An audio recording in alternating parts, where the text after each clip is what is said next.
आरोग्य भरती संदर्भात नेहमी प्रश्न विचारला जातो की जाहिरात केव्हा येणार. बघा, जाहिरात येण्याची एक प्रोसेस असते. सर्वप्रथम ते बिंदू नामावली करत असतात. बिंदू नामावली काय असतं, कुठे जागा रिक्त आहेत, काय नाही, हे सगळ्या गोष्टी. ओके. रिटायर कोण झालेलं आहे, जागा किती आहेत, ओके. अशा ह्या सगळ्या गोष्टी, बदली झाल्यामुळे कोणत्या जिल्ह्यातून कोणत्या ठिकाणी गेलेल्या आहेत. पण हे जिल्ह्याच्या संदर्भात झालं. परंतु सार्वजनिक आरोग्य विभागाच्या संदर्भात देखील एक प्रोसेस असते. ओके. मग त्या प्रोसेसच्या अंतर्गत सर्वप्रथम जागा किती आहेत ते पाहणं गरजेचं आहे. आता पहिल्या स्टेजमध्ये जी महत्त्वाची बातमी आहे, जी 7 जानेवारीची आहे आणि आज आहे 12 तारीख. ओके. आणि हे जागा क्रमांक वगैरे सगळं तिथे दिलेलं आहे. त्याच्यामध्ये काय म्हणलेलं आहे, पदनिर्मितीच्या प्रस्तावांच्या अनुषंगाने आवश्यक माहिती विविध परिपत्रामध्ये सादर करण्याबाबतचा हा विषय आहे. कोणाला दिलेला आहे? प्रति उपसंचालक मंडळ कार्यालय सर्व, जिल्हा शल्यचिकित्सक, जिल्हा रुग्णालय सर्व, वैद्यकीय अधीक्षक सर्व रुग्णालय. ओके. म्हणजे आता किती पदनिर्मिती आणि जागा किती या संदर्भातची माहिती मागवलेली आहे. आता मी पत्र वाचून दाखवतो, त्याचा अर्थ तुम्ही समजून घ्या. उपरोक्त विषयाच्या अनुषंगाने कळविण्यात येते की आयुक्तालयाच्या अधीनस्थ असलेल्या विविध 58 आरोग्य संस्थांच्या ठिकाणी पदनिर्मिती करण्याबाबत 58 आरोग्य संस्थांच्या प्रस्ताव आयुक्तालयाच्या दिनांक 21 मे 2025, 21/5/2025 रात्रीच्या पत्रान्वये शासनास मान्यतेस्तव सादर करण्यात आला आहे. सदर प्रस्तावास उच्चाधिकार समितीची मान्यता घेणे क्रमप्राप्त आहे. तसेच आयुक्तालयाच्या अधीनस्थ असलेल्या आरोग्य संस्थांच्या ठिकाणी पदांचा आकृतिबंध मंजूर करण्याची कार्यवाही शासन स्तरावर सुरू आहे. आता त्या अनुषंगाने सचिव यांच्या अध्यक्षतेखाली 24 डिसेंबर 2025 रोजी, म्हणजे मागच्याच महिन्यामध्ये, म्हणजे 15 दिवसाखाली झालेल्या बैठकीमध्ये आयुक्तालयाच्या अधीनस्थ असलेल्या आरोग्य संस्था व त्याकरिता मंजूर भरलेली व रिक्त असलेली पदे याबाबत ताळमेळ करून त्याबाबतचा अहवाल सादर करण्याच्या सूचना माननीय सचिव 2 काय असेल ते प्राप्त झाले आहेत. त्यानुसार सर्व आरोग्य संस्थांच्या प्रमुखांना निर्देश करण्यात येते की त्यांच्या आरोग्य संस्थांच्या ठिकाणी मंजूर त्यासोबत भरलेल्या आणि रिक्त, ओके, मंजूर किती आहेत, भरले किती आणि रिक्त किती, या पदांची माहिती खालील प्रपत्राच्या अनुषंगाने सोबत जोडलेल्या पदाच्या यादीमध्ये नमूद करून 8 जानेवारी म्हणजे झाले काल 4 दिवसाखाली पूर्वी संबंधित उपसंचालक मंडळ कार्यालय यांच्यामार्फत आयुक्तालयास सादर करावी. बरोबर. म्हणजे हे पत्र काय, जागा किती शिल्लक आहेत, ओके, या अनुषंगाने हे पत्र होतं. त्या अनुषंगाने हे पत्र तुम्हाला मी दाखवलेलं आहे. उपरोक्त तक्त्यात नमूद केल्यावर जिल्ह्याच्या अधीनस्थ असलेल्या आरोग्य संस्थांकडून आवश्यक माहिती संकलित करण्याची जबाबदारी जिल्हा शल्यचिकित्सक यांची राहील. तसेच मंडळ कार्यालयाच्या अधीनस्थ असलेल्या सर्व आरोग्य संस्थांकडून आवश्यक माहिती संकलित करण्याची जबाबदारी व संनियंत्रण म्हणून कार्यवाही करण्याची जबाबदारी संबंधित उपसंचालक मंडळ कार्यालय यांच्याकडे आहे. ओके. ही सगळी माहिती पाहिलेली आहे. आता समजा ही लेटर आले असेल तर यांचं प्रोसेस चालूच आहे ना. ओके. जाहिरात येण्यापेक्षा तुमचा अभ्यास किती चालू आहे हे पण तेवढंच महत्त्वाचं आहे. ओके. बघा, तुम्हाला अभ्यासाच्या संदर्भात सगळी मदत मी करतो. तुम्हाला व्हिडिओ यूट्यूबवर आरोग्य टर्निंग पॉईंट्सवर देतो आहे. आरोग्य विभाग एक्झाम टेलिग्राम चॅनलवर PDF मिळतील.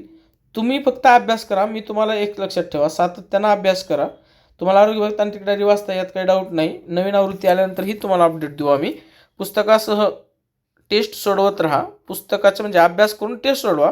सर्व विषय परीक्षेच्या पूर्वीच परिपूर्ण ठेवा. आता काय करायचं ते, अभ्यास झाला असेल तर टेस्ट सोडवा. टेस्ट सोडवा आणि पोस्ट मिळवा. कारण तिथंच कळत असतं की तुम्ही कुठं चुकताय का नाही. आता हे सगळ्या गोष्टी जाहिरात आल्यावर प्रवचन देण्यात उपयोग नाही. त्यावेळेस देखील तुम्हाला प्रवचन देऊ आम्ही. त्या प्रवचन देण्याला ठीक आहे, ते जाहिरात आल्यावर तर कुणी ताण लागले की विहीर खोदतंय, परंतु ही प्रवचन आत्ता सांगतोय. आता तुम्हाला आम्ही काय देणार किंवा मी काय देणार आहे, ओके, मी तुम्हाला मोफत तांत्रिक व्हिडिओ कोर्स देणार यूट्यूबवर. आता सध्या दिलेला आहे 21 ते 30% तर काम झालेलं आहे, यूट्यूबवर आहे. ओके. ह्या टेलिग्रामवर देखील रोज 5 वाजता YT लिंक मी टाकत असतो. चालू घडामोडी देणार, जसं बघा संजीवनी प्रकल्प आहे, अरुणोदय विशेष मोहीम जी आहे ह्याच्यामध्ये काय म्हणतात नाशिकमध्ये राबवण्यात येणार आहे. काय सांगता येत नाही कुठून आरोग्यासंदर्भात प्रश्न येईल ते. अभ्यास वेळापत्रक देखील करणार आहे मी. एवढं 1-2-3 दिवस जाऊ द्या. अभ्यास करून देखील घेणार आहे. म्हणजे मी त्या दिवशी देणार, त्या दिवशी तुम्ही अभ्यास करायचा. म्हणजे मी काय तुमच्या घरी येऊन बघणार नाही, परंतु तुमची इमानदारी तुमच्यासोबत. जी काही व्हिडिओ ते देतोय, आता सध्या पॉलिटी चालू आहे. पॉलिटी पंचायत राजचं टॉपिक झाल्यानंतर काही संकीर्णमध्ये होऊन जाईल. 4 दिवसामध्ये पॉलिटीचे जे PYQ आहेत, ओके, TCS पॅटर्ननुसार संपणार आहे माझं 101%, काही डाऊट नाही. त्यासाठी पुस्तक पण दिलेलं आहे. आरोग्य PYQ यूट्यूबवर घेणार आहे म्हणजे घेणार आहे फ्रीमध्ये. आता फी एक कोर्स चालू केलेला आहे 149 रुपयामध्ये. जे सगळं वर देणार आहे ते इथं देणार आहे, कारण यूट्यूबवर तुमचं डिस्ट्रॅक्शन लय होतं आहे. ओके, तेच व्हिडिओ इथं देणार आहे.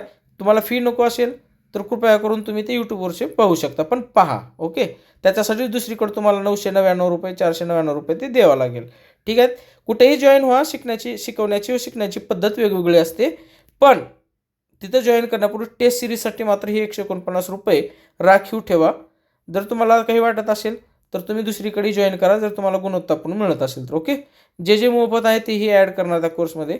आता मोस्टली काय आहे माहिती आहे का, काही लोकांना ॲडिक्शन असते, तसंच माझं देखील ॲडिक्शन आहे की तुम्ही म्हटलं पाहिजे. नोकरी लागल्यावर काय की टर्निंग पॉईंटची टेस्ट सिरीज जॉईन केली होती, आणि माझं पुस्तक जे आहे विकास संधाळकर मी स्वतः आरोग्य विभाग तांत्रिक डायरी हेच म्हणजे पुस्तक आहे. त्या पुस्तकाचं नाव झालं पाहिजे. जसं ग्रामसेवक तांत्रिक डायरी लिहिलं, अंगणवाडी मुख्य सेविका तांत्रिक डायरी लिहिलं मी, स्वच्छता निरीक्षक तांत्रिक डायरी, महानगरपालिका तांत्रिक डायरी, इथं इमेज पण तुम्हाला दिसेल. ओके, या सगळ्या पुस्तकाचं यश हे परीक्षेत आलेल्या प्रश्नावर ठरलेलं आहे, तिथं आम्ही यशस्वी झालेलं आहोत.